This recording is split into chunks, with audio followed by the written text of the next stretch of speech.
মঙ্গলবার ভুলেও করবেন না এই 4টি কাজ। বাড়িতে হতে পারে ঘোর অমঙ্গল।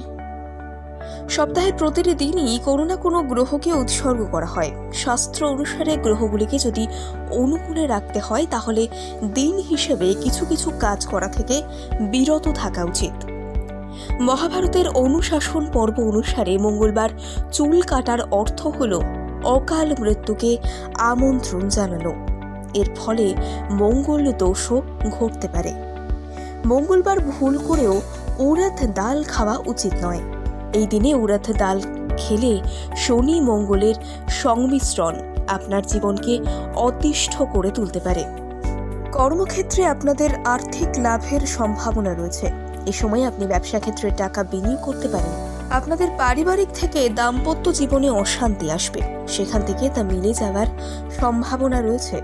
তবে যদি হনুমানজির পূর্ণ সমর্থন পেতে চান তবে অবশ্যই মঙ্গলবার দেবতার পুজো করুন। মঙ্গলবারে ডাল খেতেও বারণ করেন অনেকে। এই দিনে মনস্কামনা পূর্ণ না হওয়া পর্যন্ত ডাল এড়িয়ে চলুন। মঙ্গলবার ভুলেও করবেন না এই 4টি কাজ।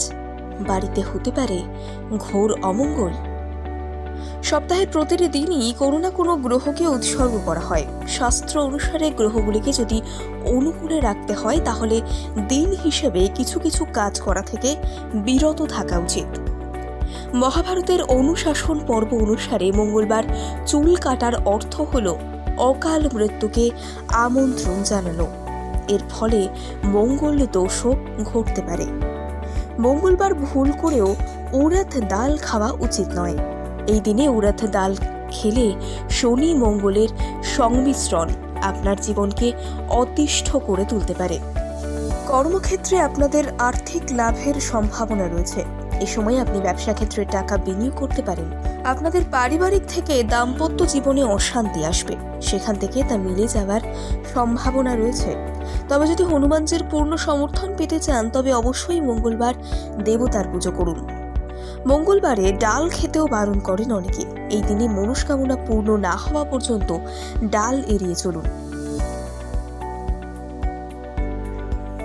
মঙ্গলবার ভুলেও করবেন না এই 4টি কাজ।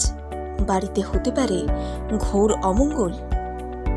সপ্তাহের প্রতিটি দিনই কোনো না কোনো গ্রহকে উৎসর্গ করা হয়। শাস্ত্র অনুসারে গ্রহগুলিকে যদি অনুকূলে রাখতে হয় তাহলে দিন হিসেবে কিছু কিছু কাজ করা থেকে বিরত থাকা উচিত। মহাভারতের অনুশাসন পর্ব অনুসারে মঙ্গলবার চুল কাটার অর্থ হল অকাল মৃত্যুকে আমন্ত্রণ জানানো। এর ফলে মঙ্গল দোষও ঘটতে পারে।